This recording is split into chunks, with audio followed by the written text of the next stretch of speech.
Trevor's coming up on 8 years in the club, and he sure is a shining example of a professional Toastmaster. The speech that he's going to be giving today is 5 to 7 minutes, and the title is Virtual to Reality. And he would appreciate any feedback that you can give him that would help him improve the speech for the contest. And we're really proud to have you representing our club. Please help me welcome to the lectern, Trevor Sebastian, Virtual to Reality.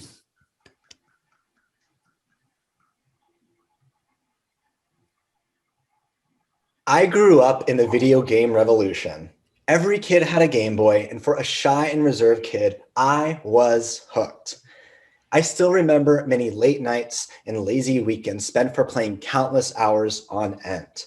There was just something about making my character faster, stronger, and smarter that had me coming back for more. Fast forward to 22 years old, and my love for video games had only grown. There were many days where I would wake up, play video games, and go to bed, only taking breaks to eat and use the restroom. There were even some times where I wouldn't brush my teeth or take a shower. You could say that it became an unhealthy obsession. One night was different than the others. As I was falling asleep, I stared up at my ceiling for hours, and at one point, I began to cry. I didn't quite understand it at the time, but looking back, it made perfect sense. For all the time that I was spending in the virtual world, my real world was falling apart. That's when I realized it was time to make a change. And I began the very first step on a very new journey, but not a journey in the virtual world, a journey in the real one. But luckily, all my time spent playing video games was not all a waste. Because in video games, you always have to defeat the final boss in order to beat the game. And just like in real life, we all have bosses that we need to defeat in our lives.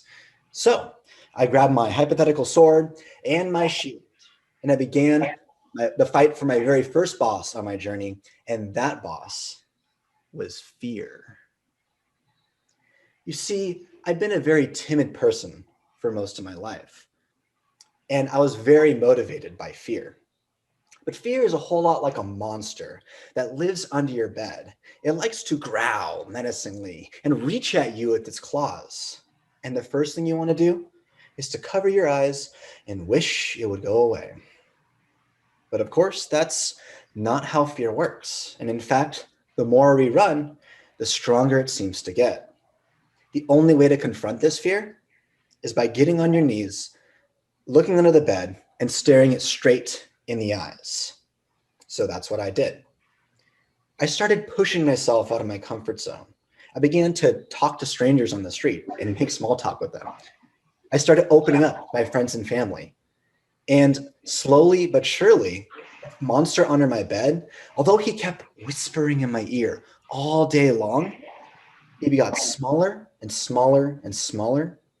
And at one point, that fear wasn't so strong anymore. I could finally say with confidence that I conquered the very first boss on my journey, and fear had been defeated. Now, there was no time to celebrate because the next boss was right on the horizon, and that boss was self-confidence. When you spend a lot of your time crushed by fear, you don't spend a lot of time looking at who you are as a person. If someone were to ask me about myself, I'd say I play video games, and that's about it. So I began to search and explore all around for hobbies and different things about me. If someone had something interesting to say, I soaked it up like a sponge. And in the span of one short year, I went from Trevor the video game player to Trevor the yogi, humanitarian, stoic, vegetarian, just so many titles. I couldn't even pronounce half of them. But the great thing is, I developed so much confidence. And when I talked to someone, I had so much to say to them. It was wonderful. I could finally say that I defeated the second boss on my journey, And now I had self-confidence. But something didn't quite feel right. For all of this confidence that I now had, I couldn't quite shake the feeling of being fake. I realized that I wasn't actually confident in myself at all. In fact, I was just trying to be someone who I thought other people wanted me to be.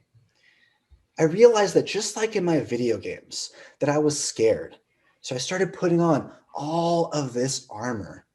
And at one point, I looked at myself in the mirror. I couldn't even recognize who I was. Heck, I couldn't even move anymore. I realized I had to start taking off this armor piece by piece to find the pieces that really stuck to me, the pieces of armor that made me me. Over time, I was finally able to look at myself in the mirror. And this time, even without all that armor, I was confident in the person who I saw. And the best part, even without all the armor, I was comfortable with the person that I had become. Finally, this time, I could say with confidence that I defeated the second boss on my journey. Now, at this point, I'm sure you're thinking that my journey must be complete, but in fact, that is not the case. There's actually one more boss that I need to defeat, one more boss that still eludes me, and one more boss that I don't know if I will ever be able to attain. That boss is finding my purpose. Throughout the length of my journey, I realized that at some point, all of us here on this room will all take our final breath. And the only thing that we will have left are the actions that we took on this earth. I want to make sure that my life is full of actions that I can be proud of. Because we all have fears that we'd love to conquer. We all would love a little more self-confidence. And so many more of us are out there trying to find our purpose. And the best part about it is that all of us have our own journeys, and they're all so much fun because life is like a video game. But there is one key difference between the virtual world and the real one that I didn't tell you just yet. That difference is that in the real world, you only get one life. So make the best use of it. Thank you.